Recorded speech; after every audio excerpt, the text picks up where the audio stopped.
Hi, it's Jean. I'm at Limassol Castle in Cyprus. You're listening to Cruise Ship Heist, and if you haven't started at the beginning, here's the link to go back. Chapter 13. Show over, life starts. The stage is dark, but the empty auditorium is lit. It hits me that this is the stage that I'll have to stand on, alone, to give a talk. I dump that thought and remember watching Moana on the sofa with Aulii and a bowl of popcorn on the pretense of improving her English. The right-hand door gives way to a wave of young energy bursting out, and she is right in the middle.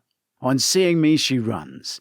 I rush to the end of the row, we hug, and she kisses my cheek, then introduces me to all her friends. I know she has found a place in the world where she so easily could have continued to be a victim. Relieved, I remember the parcel and turn back to my seat where I had it on the floor by my feet. I can't see it. I check under the seats, but it's not there. My blood chemistry changes, hit by panic, forcing me into a dark place that grows inside when something is wrong. Just one moment of weakness, one lapse of judgment explains why people who do my job don't have families. Aulii runs down the row behind the one I'm searching, and she bends and bounces, then leans over to the next one. "Is this what you've lost?" her friend says, retrieving the wrapped parcel from a row even further back. I must have moved forward 3 rows when I greeted her, an unacceptable drift in orientation. I don't like making mistakes. "For me?" Aulii asks. Should I have brought her a present? For once, it's not, I admit. I need to dump my things in my cabin. Can you wait? Can I stand on the stage? Sure, that's the way back to my cabin. She leads me backstage into her new world, where she manufactures her act with this tight little team. Flat-pack theatrical set sections are strapped into pens. Curtains hang. Ropes are looped. It is a mixture of modern and ancient engineering. I turn and face the seats, and she follows me as I drift downstage, looking at the huge empty modern-day amphitheatre from my new vantage point. "You'll be great, Dad." "I'm not Superman," I shout to her as she goes. She's about to vanish when a thought hits me. "Aulii, have you got a safe in your room?" "Yes," she frowns. "Why?" I offer her the brown parcel, which she takes and holds. "I don't want to accidentally leave it somewhere else. Would you mind locking it away very safely, especially if we're drinking?" "I can't. You can. You're guest staff. You don't have lifeboat duties. We're on call 24/7. And we can be drink or drug tested any time." Aulii shrugs, kisses my cheek, and she's gone. I stress about giving her too much responsibility. However, not knowing what's in the tightly wrapped parcel means she won't feel the pressure. Chapter 14. Port Cristobal, Panama. I'm woken by the sound of engines changing gear and revving. It's different from the constant drone of the engine when propellers are forcing us through the sea. We must be manoeuvring into a berth. I've slept late by my standards and should hit the gym. The running machine faces out of the window at a colourful purpose-built building and service area, which is yet to come alive. It reveals little, and Port Cristobal does not look like the biggest free trade area in the Western world. It is not even close to being the next Dubai. Neither can I see evidence of the contrasting reports on poverty, poor food, substandard hotels, and lack of fruit. Cologne, 100 years ago, would have been something to see, awash with wealth during the construction of the railroad and canal works. The gold rush brought immigrant workers from everywhere, opened bars, theatres, music, and the madness has all been left to go to ruin from the videos I've seen online. Captain Feldman's voice comes over the public address system, which I'd miss if I were in my cabin. I've not yet worked out how to hear his message on my TV. He announces that we can leave via deck 4 midships, showing the magic card that replaces the need for papers or passport. Owlie is not allowed off the ship today as she has rehearsals, so I'm on my own, and I'm in no rush. Guests queuing to get off flood the midships area of my deck. Turning into my corridor, it becomes quiet.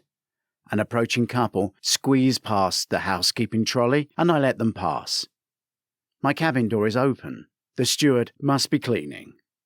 The empty room is not as I left it. This is no cleaning duty. The room's been tossed, and the safe is open, yet nothing's taken. My wallet is lying in the open safe, cards and money still inside. It hits me.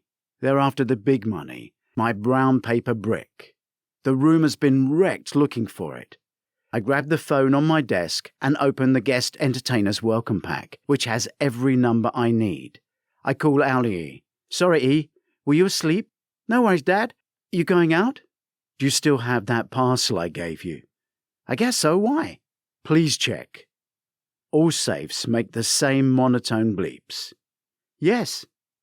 It's complicated, but please keep the safe locked. Keep your door locked and tell no one else we're connected. It's money, a vast donation to help more children. I think someone's after it. My room's been turned over. If they think I've given it to you, they might break into your room. If they do, let them take it, I add hastily. Dad, they'll have to kill me to take money that can help Syrian children, she insists. Do not be a hero. Dad, you can find out who went into your room. They have cameras. Stay safe. Love you, I say, hanging up, and ringing Georgie's office next. Hello, she answers. Georgie, it's Kieran, your speaker and partner in whatever. Yes, I remember. The good-looking one with far too much cheek. My room's been turned over. The safe opened. They're after the money. Nothing else has gone. They took your money? She panics. I don't know Ronnie's number. Can you warn her? Meet me in my cabin now, in case they're there. G109. She slams the phone down in panic. Chapter 15. Room 109. Cabin 109 is open. A steward looks up from cleaning, most confused at seeing me. Can I help you, sir? Georgie enters behind me, using me as her brake.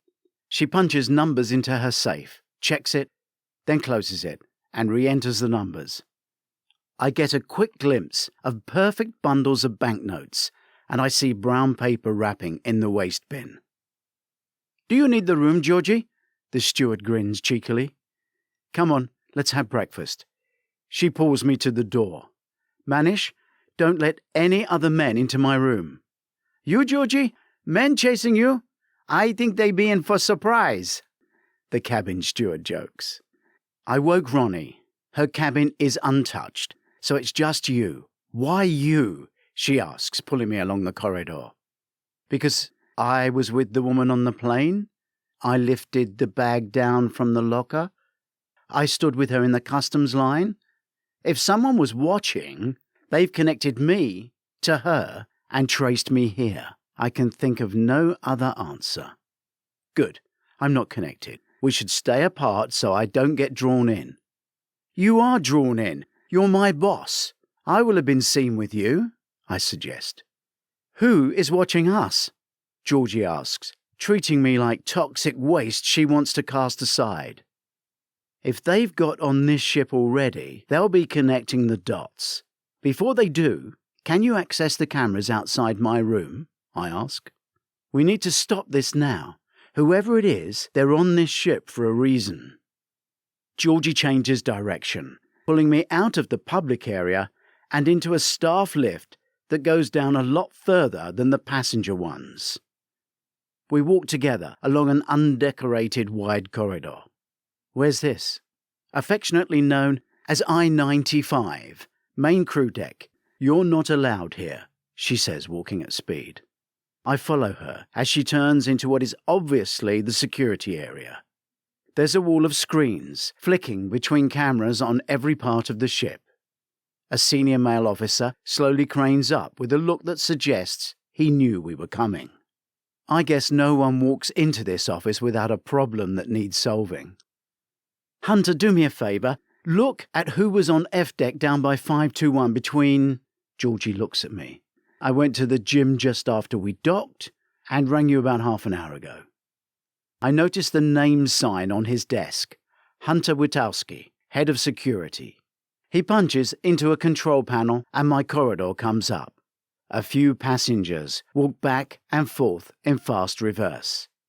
He rewinds to show a maintenance man in green overalls leave, then enter my cabin, forward, back, zoom, freeze frame, and he prints a picture of his face. Hunter changes the camera and follows the man down through the crew stairs to the cargo area, where he's seen talking to a forklift truck driver on yet another camera. What was stolen? Hunter asks in a laid-back American accent. Nothing. Wallet and phone untouched, I say, realizing how daft that sounds. Has he got me confused with whoever was here last week, I add, to play innocent? Why do you think you've been robbed if nothing's gone? Hunter asks, ignoring what I've said. All my drawers were turned out. The safe was opened. So he obviously found I'd nothing worth stealing, or I was the wrong guy. But that's still a problem. Hunter picks up a radio and slowly growls in a low-octave voice. Control to 5-6. Go to F521 and photograph the room. Keep the steward out until we've dusted for prints. There's been a break-in. Roger that, is the squawked reply. Control to 21 and 24. Return to base. Traveling, sir. Hunter then freeze frames another picture of the man and hits the print button.